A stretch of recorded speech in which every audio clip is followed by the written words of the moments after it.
Ji, do you see this presentation PCR? Yes, sir. Okay. So this is the main slide, and the person who is in this picture is actually the person जिसने पहली दफ़ा PCR का जो है method define किया, design किया, perceive किया और प्रेजेंट किया अपना आइडिया। अगर आप इसका नाम जानते हैं, ही इज़ कैरी मिलस। आपने शायद सुना होगा कि साइंटिफिक डिस्कवरीज जो होती हैं they are not planned pre plan discoveries. कुछ चीज़ें ऐसी होती हैं जो आप की सोच में चलती रहती हैं and then there is break somehow कि आपको कोई आइडिया क्लिक कर जाता है। Now this person was the person who for the first time said के जो डीएनए रेप्लिकेशन का मेथड है जो हम ऑलरेडी पढ़ चुके हैं कि इसमें डबल स्ट्रैंडेड डीएनए सेपरेट होता है, प्राइमर आके बाइंड करता है और उसके बाद पॉलीमरेज और एक्सटेंशन होती है। ही थॉट इट इज पॉसिबल कि इस सारे प्रोसेस को हम जो है वो एक प्लास्टिक की ट्यूब में कर सकें। And that thought came in his mind when he was on vacations. और लिखने वाले लिखते हैं कि ये कोस्टल हाईवे है कैलिफोर्निया की, वहाँ पे बाइक पे जा रहा था कि ये स्ट्राइक किया इसके माइंड में कि अगर हम कोई ऐसी मशीन डिवाइस कर लें जो मुख्तलिफ टेम्परेचर साइकिल्स के दरमियान स्विच कर सके, तो देन देयर इज पॉसिबिलिटी कि हम जो है पीसीआर या इन विट्रो जो है डीएनए रेप्लिकेशन को पॉसिबल कर सकते हैं। लेटर ऑन ये आइडिया इसने डिस्कस किया अपने यूनिवर्सिटी में जो फिजिक्स के या जो है इंस्ट्रूमेंटेशन के लोग थे and they followed his idea और उन्होंने सबसे पहली पीसीआर मशीन जो है डिज़ाइन की और इसको बना कर दी। And after that there was success in his idea और उसके बाद पीसीआर की इन्वेंशन कह लीजिए हो गई। अब पीसीआर बेसिकली एक प्रोसेस का नाम है। This is not the name of the machine. PCR stands for polymerase chain reaction और इसका आउटकम जो है that is DNA replication in relatively shorter time period। और अगर मैं इसको थोड़ा और elaborate कर दूं कि DNA replication in a cell free medium, हमने replication की जो बात पहले की थी that was always in the cell, चाहे वो prokaryotic cell है या eukaryotic cell है। But PCR is basically replication of DNA or amplification of DNA in cell-free medium। और एक जो चीज़ अब अगर देखें इसके लिए रिक्वायरमेंट क्या क्या है, इसकी रेसिपी क्या क्या है, ये कंपोनेंट्स कौन कौन से चाहिए, then you just recall your original topic of replication और उसमें देखें कि आपको किस किस पर्पस के लिए क्या क्या चीज़ चाहिए थी। नंबर वन, आपको एक टेम्पलेट डीएनए चाहिए। पीसीआर में भी आपको टेम्पलेट डीएनए चाहिए। नंबर टू, आपको एक पॉलीमरेज वहाँ पे चाहिए, यहाँ पे भी आपको पॉलीमरेज चाहिए। बिल्डिंग ब्लॉक्स की ज़रूरत होती है नॉर्मली, यहाँ पे भी आपको building blocks dNTPs, dATP, dCTP and extra चाहिए। देन आपको वहाँ प्राइमर की ज़रूरत पड़ती है सेल में, यहाँ पे भी आपको एक प्राइमर चाहिए। आपको यहाँ पे किस चीज़ की ज़रूरत नहीं है जो कि नॉर्मली सेल में चाहिए होती है, वहाँ पे आपने बात की थी हेलिकेज की ज़रूरत होती है to unwind the DNA. Single strand binding proteins की ज़रूरत होती है to cover the single stranded DNA. फिर डिफरेंट शॉर्ट फ्रेगमेंट्स को कनेक्ट करने के लिए आपको लाइगेज की ज़रूरत होती है। तो पीसीआर में इन तीनों चीज़ों की ज़रूरत नहीं होती। ना ही हमें वहाँ पे प्राइमोसोम की ज़रूरत होती है बिकॉज हम रेडी टू यूज़ प्राइमर इनको प्रोवाइड करते हैं इस मीडियम में। और जहाँ तक हेलिकेज का फंक्शन है, that helicase function is actually perform by change in temperature. If you remember, दूसरा लेक्चर था अवेलेबल जिसमें बात हुई थी कि how the DNA can go towards denaturation and it can be renatured, और उसमें एक हमने फैक्टर की बात की थी changes in temperature. If you increase the temperature, hydrogen bond जो है वो ब्रेक हो जाएंगे and then we will have the template DNA, single stranded DNA. So what we need, Taq polymerase, DNA template dNTPs and two short DNA fragments, इनको हम oligonucleotides भी कहते हैं और इनको हम प्राइमर्स भी कहते हैं। और उसके बाद हमारे पास एक ऐसा system which can increase the temperature to 90 degree centigrade और 95 डिग्री सेंटीग्रेड। वही सिस्टम जो है एक टेम्परेचर डिक्रीज करके 60 पे ला सके, और फिर वही सिस्टम जो है टेम्परेचर इंक्रीज करके 72 पे लेके जा सके। और अगर आपको याद है, हमने एनीलिंग और रीनेचुरेशन में सेपरेट डिफरेंस किया था, that renaturation is attachment of both the strands back to make the native DNA molecule। और अगर इस रीनेचुरेशन के दरमियान हम एक स्मॉल प्राइमर प्रोवाइड कर दें तो प्राइमर बाइंड कर जाएगा डीएनए स्ट्रैंड के साथ, उसको हम अनीलिंग कहेंगे। So once annealing is done, complete renaturation is not possible. So ये बेसिकली इसकी जो है बैकग्राउंड स्टोरी है। अब जब हम कंपोनेंट्स की बात करते हैं रेसिपी के हवाले से, template, forward primer, reverse primer. अब फॉरवर्ड प्राइमर और रिवर्स प्राइमर में वही सेंस स्ट्रैंड और एंटी सेंस स्ट्रैंड की बात की गई है कि दोनों स्ट्रैंड्स के ऊपर अलग अलग प्राइमर ने अटैच होना होता है। So we need a set of primer, enzyme polymerase, buffer और magnesium chloride as a source of cation magnesium. अब जो पॉलीमरेज है आपने पढ़ा हुआ है, Taq polymerase is the polymerase which is involved in PCR, and this is the actual picture of Yellowstone National Park, जहाँ से फर्स्ट टाइम वो बैक्टीरिया आइडेंटिफाई किए गए थे जिनसे बाद में थर्मस एक्वेटिकस एंजाइम जो सॉरी ये टैग पॉलीमरेज जो है वो प्योरीफाई किया गया और उसको पीसीआर में यूज़ किया गया, and those bacteria were named as Thermus aquaticus. ये अगर आप चाहें तो गूगल मैप में जाके इसको सर्च करके इसकी लाइव पिक्चर्स भी देख सकते हैं। ये जो पिक्चर है that shows the temperature curve कि पीसीआर में एक्चुअली होता क्या है। जो सबसे पहला स्टेप है, यू इंक्रीज दी टेम्परेचर। अच्छा, सबसे पहले you will make the test tube जिसमें आपके जितने भी कंपोनेंट हमने रेसिपी के मुताबिक बताए हैं वो मौजूद होंगे। उसके बाद इसको एक मशीन में रखा जाएगा। अभी आगे चल के उस मशीन की बात करते हैं, दैट इज़ ए थर्मोसाइक्लर। और उस थर्मोसाइक्लर में 94 डिग्री सेंटीग्रेड पे 2 मिनट्स के लिए हीट अप किया जाएगा। देन स्टेप 2 आएगा, अगेन 94 डिग्री सेंटीग्रेड 15 सेकेंड्स के लिए। 15 सेकेंड के बाद टेम्परेचर ड्रॉप होगा और इस टेम्परेचर के ऊपर 50 to 65 पे 20 सेकेंड्स तक जो है वो होल्ड करेंगे। और उसके बाद अगेन टेम्परेचर इंक्रीज होगा 72 डिग्री सेंटीग्रेड तक। इस टेम्परेचर इंक्रीज के दौरान हम एक्सटेंशन या पॉलीमराइजेशन देखेंगे, और 72 के बाद we will go back to 94।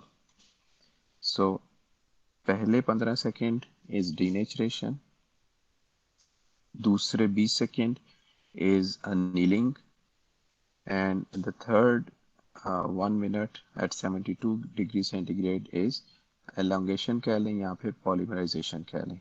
ये सारा प्रोग्राम जो है वो हमने रिपीट किया होगा 35 टाइम्स के लिए, 30 टाइम्स के लिए या 45 टाइम्स के लिए। और जब आखिरी साइकिल कंप्लीट होगा then 72 degree centigrade will enter into step number 3, और यहाँ से 72 डिग्री सेंटीग्रेड पे 5 मिनट रहेगा और उसके बाद it will go down to 4 degree centigrade for infinite time period.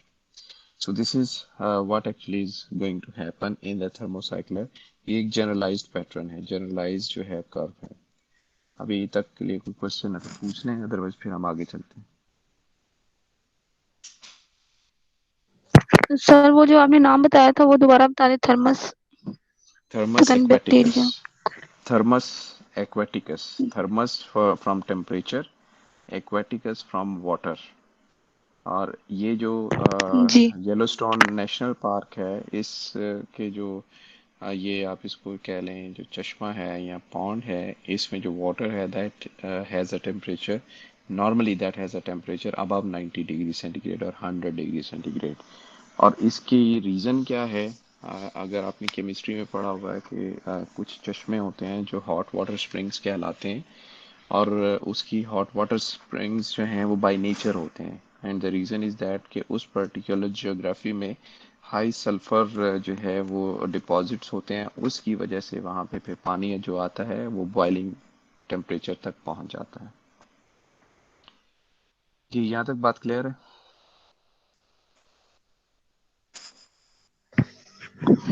Ji. Okay, अब बात करते हैं आगे जीन्स की, जिनको हमने पीसीआर के थ्रू एम्पलीफाई करना होता है। अब आप आगे चल के जब पढ़ेंगे ना, इन फ्यूचर कहीं पे रिसर्च में ही पढ़ेंगे या सुनेंगे पीसीआर के हवाले से, तो दो कॉमन टर्मिनोलॉजीज यूज़ की जाती हैं। एक यूज़ की जाती है जीन ऑफ इंटरेस्ट, और दूसरी यूज़ की जाती है हाउस कीपिंग जीन। अब जीन ऑफ इंटरेस्ट वो जीन होता है जिसको आप स्टडी करना चाहते हैं कि इसके एक्सप्रेशन के ऊपर क्या फ़र्क पड़ा है, इसका सीक्वेंस क्या है, और मतलब under any inflammatory condition, under any medical condition, कोई जीन जो है उसका एक्सप्रेशन इंक्रीज किया है या डिक्रीज किया है। उसको कंपेयर करने के लिए एक ऐसा जीन भी स्टडी किया जाता है इन पैरेलल, जिसके ऊपर हेल्दी कंडीशंस में या डिजीज्ड कंडीशंस में जिसके एक्सप्रेशन पे कोई फर्क नहीं पड़ता। दैट मीन्स कि ये डिजीज कंडीशन में अगर वन मैसेंजर आरएनए बना रहा है, हेल्दी कंडीशन में भी वन ही बनाएगा। दूसरी तरफ जीन ऑफ इंटरेस्ट वो होगा, फर्ज कर लें हम ये फीवर जीन्स की बात कर लेते हैं, कि अगर बुखार इंक्रीज हुआ है, वो क्यों हुआ है? Because certain genes they express themself, बहुत ज़्यादा आरएनए बन गया, फिर उससे बहुत ज़्यादा प्रोटीन बन गई, और उसकी वजह से जो है बॉडी का टेम्परेचर इंक्रीज हो गया। तो यहाँ पे फिजियोलॉजिकल कंडीशन के ऊपर एक्सप्रेशन डिपेंड कर रहा है, that is gene of interest. और house keeping gene is a gene which maintains its expression in under normal condition or pathophysiological conditions. So this is diagrammatic representation. मैं पहले इस right panel की बात कर लेता हूँ। This is a generalized picture of thermocycler. Just like a machine, आप इसमें जो है अपनी ट्यूब्स जो हैं वो प्लेस करते हैं, like you can see here. और उसके बाद प्रोग्रामिंग आपने ऑलरेडी इसमें की होती है, because these are computer assisted machines, and then this is just a matter of pushing a single button and let the machine do its work. और timing के हवाले से देखा जाए तो that can complete this PCR cycle can complete in about 2 hours up to 3 hours. अगर आप number of cycles increase कर देते हैं तो वो टाइम पीरियड उसको ज़्यादा लगेगा। और अगर हम देखें what is happening in the tube, so this is the first cycle, this is the second cycle. थोड़ा सा डिफरेंस होगा फर्स्ट साइकिल का सेकंड साइकिल से, उसके बाद जो है सेकंड साइकिल के बाद similar things will be happening. If you look at this picture, at the top we have a target DNA, and this is P1 stands primer 1, P2 stands primer 2, and this yellow dot is the DNA polymerase. So you increase the temperature, the two parental strands they are separated. Then you can see here the annealing is visible. The primer is going to bind at specific site, and then this polymerase is going to extend this particular primer, and you can see here extension is visible in blue color in 5 to 3 direction, and it keeps on going unless until we again go back to increase in temperature. यहाँ 72 से फिर हम 30 seconds के बाद या 1 minute के बाद वापस चले जाते हैं 94 की तरफ। देन एट दैट टाइम ये पर्टिकुलर लेंथ जो है वो उसकी डीएनए की रेप्लिकेट कर चुकी होती है। और जैसे ही सेकेंड साइकिल स्टार्ट होता है, the same procedure is repeated. Now there are two DNA molecules which are going to be denatured, और वही प्राइमर आएंगे यहाँ पे बाइंड करेंगे, वही पॉलीमरेज आएगा और 2 के 4 मॉलिक्यूल्स यहाँ पे बना देगा, 4 identical copies. And in this way things will keep on proceeding further. इस तरह से आगे मामला चलते रहेंगे। अब पीसीआर की जो नंबर ऑफ साइकिल्स हैं उनके हवाले से बात की जाए और स्टार्टिंग मटेरियल के हवाले से बात की जाए, तो I have made this chart. इसका मैं आपको जो है सिर्फ एक प्रिंसिपल समझा देता हूँ, फिर आगे चल के हम ग्राफिकली देखेंगे। You will see the impact. Zero cycle that mean start of your PCR. एक हमारे पास सैंपल ए है, जिसमें सिर्फ एक डीएनए का मॉलिक्यूल मौजूद है, और सैंपल बी है जिसमें 5 डीएनए के मॉलिक्यूल्स मौजूद हैं, और हम इस सेटअप को 35 साइकिल्स के लिए रन करते हैं। Same starting material in the second set, और इस सेट को हम 45 साइकिल तक रन करेंगे। So basically 4 different PCR tubes. एक सेट वो है जिसमें स्टार्टिंग मटेरियल डिफरेंट है but amplification is going to happen up till 35 cycles. 35 cycles के बाद उसको रोक देंगे। दूसरा सेट जो है that is going to amplify until 45 cycle. So as per principle, पहले साइकिल के बाद डुप्लीकेशन होगी नंबर ऑफ डीएनए मॉलिक्यूल्स की। 1 से 2 हो गए, इधर 5 से 10 हो गए, 2 से 4, 10 से 20 and so on, it keeps on moving. And if you look at this picture, this graph is of 35 cycles. आपका एक्स एक्सिस जो है वो नंबर ऑफ साइकिल्स शो कर रहा है, Y axis number of DNA molecules show कर रहा है। और अगर आप 2 इंटू 10 रेज टू पावर 10 को अंडरस्टैंड कर सकें what actually is this number, for your convenience 10 raised power 6 makes up 1 million, 10 raised power 9 makes up 1 billion, 10 raised power 10 makes up 10 billion.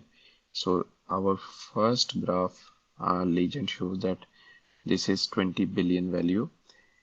You started with 1 and 5 DNA molecules, and after 32nd cycle you had somewhere 7 billion as well as 20 billion DNA molecules. अब 20 billion उस sample की हैं जिसका starting material 5 DNA molecules था, और 7 billion वो हैं जो 1 डीएनए मॉलिक्यूल के साथ स्टार्ट किया था आपने। और 3 साइकिल्स के बाद ये आप देखिए, आपका जो 7 बिलियन था दैट गोज टू 20 बिलियन, और जो 20 बिलियन था that goes to, I will say, it went to trillion of the DNA molecules. And if you increase the number of cycles to 45, then it goes beyond the trillion of the values. The only point to tell you here is the number of cycle and starting material, it determines the end product. If you're starting with few DNA molecules, you will reach the millions mark later. If you are starting with high number of DNA molecules, you will achieve the million score relatively early in the cycles. जी, यहाँ तक बात clear?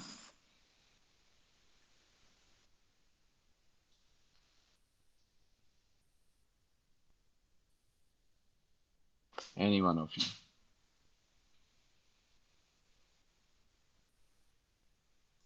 Okay. So this is a brief about the PCR. अब इसमें आगे बहुत ज़्यादा बात की जा सकती है पीसीआर मेथड की। तो यही बात हो गई। अब टाइप्स की बात की जा सकती है। टाइप्स में फिर फर्दर स्पेशलाइज्ड टाइप्स की बात की जा सकती है। थर्मोसाइक्लर जो हैं उसमें थर्मोसाइक्लर की डिफरेंट टाइप्स की बात की जा सकती है। बट हम जो है बहुत ज़्यादा डिटेल में नहीं जाएंगे। यहाँ पे एक मेजर डिफरेंस जो है वो मैं पॉइंट आउट करूँगा। अगर आपका कभी एक्सपीरियंस हुआ हो हेपेटाइटिस सी के पेशेंट का जो है वो पीसीआर करवाने का, और उसकी रिपोर्ट अगर पढ़ने का इत्तेफाक हुआ हो, एक जो पीसीआर है हम ब्रॉडली स्पीकिंग उसको कहते हैं क्वालिटेटिव पीसीआर, और दूसरा पीसीआर जो है उसको हम कहते हैं quantitative PCR. As the title indicates, एक में हम क्वालिटी देखते हैं, दूसरे में हम क्वांटिटी देखते हैं। क्वालिटी मींस आपने एक सैंपल लिया, उसको पीसीआर एम्पलीफाई किया, and then you will observe what is the result. Is there any amplification? Answer में दो choices हैं, yes or no. If you see amplification, that means your PCR is amplified, DNA was present in the starting material. If there is no amplification, it means there was no DNA present in the starting material. So this is yes or no, that means quality.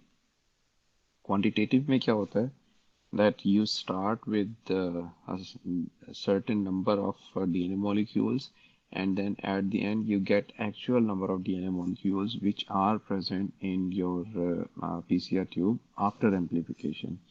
और ये जो quantitative PCR है that is very much important in biomedical sciences, like for example HCV की treatment का जो decision होता है that is based on the quantity of the RNA और quantity of this PCR product. इसको कहते हैं वायरल लोड भी कहते हैं. उस वायरल लोड को देखते हुए जो है वो डॉक्टर डिसाइड करते हैं कि अगर किसी पेशेंट को मेडिसिन देनी है तो उसकी क्या डोज होगी और उसका क्या जो है वो मेडिसिन प्लान होगा. बाकी जहाँ तक एप्लीकेशन की बात है पीसीआर की, you name anything in which you are talking about DNA or RNA, there you can apply PCR. At the beginning इसको यूज़ किया गया जो है जेनेटिक इंजीनियरिंग के पर्सपेक्टिव में, बट लेटर ऑन इसकी जो नीड है वो तकरीबन हर उस मेथड में पेश आना शुरू हो गई जहाँ पे जो मटेरियल ऑफ इंटरेस्ट है दैट वाज डीएनए और दैट वाज आरएनए. अगर हम एग्जांपल ले लें इसकी, आपने शायद कभी ऑब्जर्व किया हो क्रिमिनल इन्वेस्टिगेशन में, आजकल तो पाकिस्तान में भी बहुत कॉमन हो गया है that DNA analysis is done. So उस क्रिमिनल इन्वेस्टिगेशन के लिए we need PCR. We are at the very start of this forensic type of investigation जिसमें हम डीएनए बेस्ड एविडेंस यूज़ करते हैं. अदरवाइज जो डेवलप्ड कंट्रीज हैं वहाँ तो एक बाकायदा तौर पे हर शहरी का डीएनए जो है वो डेटाबेस में मौजूद है, और अगर कहीं पे किसी किस्म का जो है वो इस किस्म का क्रिमिनल एक्ट होता है और वहाँ से डीएनए सैंपल लेके अपने डेटाबेस के साथ मैच किया जाता है तो वहाँ से इमीडिएटली ट्रेस किया जा सकता है to whom this DNA belongs. और ख़ास तौर पे अगर हम हैबिचुअल क्रिमिनल्स के हवाले से बात करें तो जो जस्टिस एंड लॉ डिपार्टमेंट्स हैं they establish a database of those habitual criminals. तो उनके लिए फिर जो है ये चीज़ फाइंड आउट करना बहुत आसान होता है कि ये पर्टिकुलर क्राइम जो है वो किसने किया है, किसी नए अननोन पर्सन ने इसको अटेम्प्ट किया है या already whoever has been habitual criminal उसने ये अटेम्प्ट किया है. तो हमारे पास एक ये मेथड मौजूद है for instant and reliable evidence. Then there is possibility to amplify a specific region of the genome which has like polymorphic और बहुत ज़्यादा पॉपुलेशन में मौजूद होता है. जब हमने जेनेटिक इंजीनियरिंग की बात की थी उसमें जो ट्रांसफॉर्मेशन की बात की थी, ट्रांसफॉर्मेशन का जो प्रोसेस है या आप कह लीजिए अगर इसको पीसीआर को मैं कंपेयर करूं आपने पिछले लेक्चर से, तो वहाँ पे हमने पहले जो है रिकॉम्बिनेंट डीएनए बनाया, फिर ट्रांसफॉर्मेशन की, फिर बैक्टीरियल कल्चर बनाया, और बैक्टीरियल कल्चर जब ग्रो किया तो हमारा जो रिकॉम्बिनेंट डीएनए था वो भी मल्टीप्लाई हुआ और उसको हमने कहा this is a cloning of the fragment of DNA. That is a time taking process. उसमें 3 से 4 से 5 6 दिन भी लग सकते हैं. इन पैरेलल पीसीआर को देखें, the outcome is similar that you increase the number of a specific DNA fragment relatively in shorter time period in hours instead of in days. Then now people are working कि अगर हमारे पास कोई ऐसा mechanism develop हो जाए कि fossils में से हम डीएनए जो है वो एक्सट्रैक्ट कर सकें, बिकॉज फॉसिल में बहुत मुश्किल होता है डीएनए एक्सट्रैक्ट करना because of their modification and turning towards the hard stone, और अपने जितने बायोमोलिक्यूल्स हैं उनको वो रिप्लेस कर देता है. If there is success in isolation of DNA from fossils तो फिर नेक्स्ट स्टेप ये होगा साइंटिस्ट में try to revive the extinct organisms like मैंने कहीं पे देखा था कि scientists they are trying to regenerate the dinosaurs using the fossilized DNA from their fossils which are discovered. Then we want to see, आजकल तो बहुत कॉमन है कोरोना वायरस के हवाले से कि अगर कोरोना वायरस की डिटेक्शन करनी है तो इमीडिएटली पीसीआर किया जाता है. सो पर्टिकुलर वायरल जीनोम या वायरल इन्फेक्शन को देखने के लिए PCR is the best approach. अब अगर जनरली आपसे क्वेश्चन कोई करे कि वायरल इन्फेक्शन को देखने के लिए आपके पास कौन से तरीके हैं, तो वायरल इन्फेक्शन देखने के लिए the best and quickest possible way is PCR, which can detect even 1 day old infection as well. और otherwise ELISA is another method, but ELISA जो है उसका रिजल्ट पॉजिटिव आता है after some time, after incubation period. क्या virus body में enter होगा, वो अब मल्टीप्लाई करेगा, उसके बाद आपका बॉडी इम्यून सिस्टम एक स्पेसिफिक क्वांटिटी में थ्रेशोल्ड अचीव करेगा एंटीबॉडीज के हवाले से, and then you can detect whether anti covid antibodies are present और नॉट। तो उसके लिए आपको कम से कम 2 वीक्स का इंतज़ार करना पड़ता है। सो इन अदर वर्ड्स, अगर आपको क्विक रिजल्ट चाहिए तो PCR is the detection method. और अगर आप ये देखना चाहते हैं कि आपको किसी किस्म की वायरल इन्फेक्शन हुई थी या नहीं हुई थी, तो उसके लिए फिर आप 2 वीक्स के बाद जो है वो एलाइजा करवाते हैं, then you get the result.